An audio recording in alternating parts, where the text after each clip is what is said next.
নমস্কার, কেমন আছেন আপনারা সবাই? আশা করছি ভালো আছেন। আজ চলে এলাম একটা রেসিপি নিয়ে।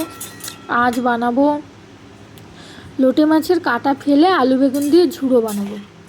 তার জন্য এখানে মোটা মোটা দেখে লোটে মাছগুলো নিয়েছি, নিয়ে এটাকে ভালো করে ধুয়ে কেটে বেছে রেখেছিলাম। এটাকে কড়াই বসিয়ে দিয়ে গ্যাসে জল ছাড়াই লোটে মাছটাকে ভাপিয়ে নিচ্ছি। কাটা ফেলে বেছে নেব, কোনো জল দিইনি, সামান্য একটু লবণ দিয়েছি, দেখুন সেদ্ধ করে নিয়েছি মাছটাকে। এবার মাছটাকে ঢেলে নেব, পুরোটাই ঢেলে ঠান্ডা হতে দেবো। আবার কড়াই ধুয়ে কড়াইয়ের মধ্যে দিয়ে দিচ্ছি পরিমাণ মতো তেল, দিয়ে প্রথমে টুকরো করে রাখা বেগুনগুলো এগুলোকে একটু লবণ দিয়ে ভেজে নেব, ভেজে তুলে রাখবো। আর এইভাবে লোটে মাছের ঝুড়ো বানালে ডালের সাথে খেতে খুবই দুর্দান্ত লাগে। এখন যে আমি ভয়েস দিচ্ছি, এখনও আমার খুবই জিভে জল চলে আসছে।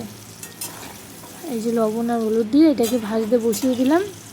বেগুনটাকেও আর কি ভালো করে ভেজে নিয়ে তুলে নেব, যাতে সে লাস্টের দিকে নামানোর আগে দেবো গলে না যায়। দেখুন বেগুনটাকে পুরো ভেজে তুলে নিয়েছি। ওই তেলে দিয়ে দেবো আলুগুলোকেও ভালো লাল লাল করে ভেজে নেব। আর মাছটা ঠান্ডা হয়ে এলে মাছটার কাঁটাগুলো বেছে নেব। কাঁটাগুলোও কিন্তু ফেলে দেওয়া যায় না, কাঁটাগুলো কিন্তু একটু সামান্য তেল দিয়ে কুড়কুড়ে করে ভেজে চাবিয়ে খাওয়া যায়, ভালোই লাগে খেতে। আর যারা বলে লোটে মাছে গন্ধ বেরায়, এইভাবে যদি লোটে মাছ রান্না করে দেন, কেউ বুঝতেই পারবে না যে এটা লোটে মাছ না অন্য কিছু। এবার এই দেখুন কাঁটাগুলোকে এইভাবে বেছে নেব সব। আলুটাও প্রায় ভাজা হয়ে এসছে, এবার আলুটাকে তুলে নেব। এই যে বেগুনের পাশে তুলে রেখেছি, ওইদিকে মাছে কাটা বেছে রেখেছি। আবারও খানিকটা তেল দিলাম, দিয়ে দিচ্ছি গোটা জিরে ফোড়ন, দিয়ে এবার দিয়ে দেবো বেশি করে পেঁয়াজ কুচি করে রেখেছি এখানে। এই পেঁয়াজ কুচিটা তেলের উপর দিয়ে দেবো, দিয়ে পেঁয়াজ কুচিটাকে ভাজবো। আর ওখানে ছোটো একটা টমেটো কুচি করে রেখেছি, আপনারা চাইলে বড় দুটো তিনটেও দিতে পারেন। এখানে আছে আদা রসুন কাঁচা লঙ্কা বাটা, তার মধ্যে দিচ্ছি লবণ হলুদ জিরের গুঁড়ো লঙ্কার গুঁড়ো, এগুলো দিয়ে একটু জল দিয়ে ওটাকে গুলে এই তেলের ওপর দিয়ে দেবো, যাতে মশলাটা পুড়ে না যায়। এই যে একটু জল দিচ্ছি, দিয়ে এবার এটাকে গুলে দিয়ে দেবো, দিয়ে ভালো করে মশলাটাকেও কষিয়ে নেব।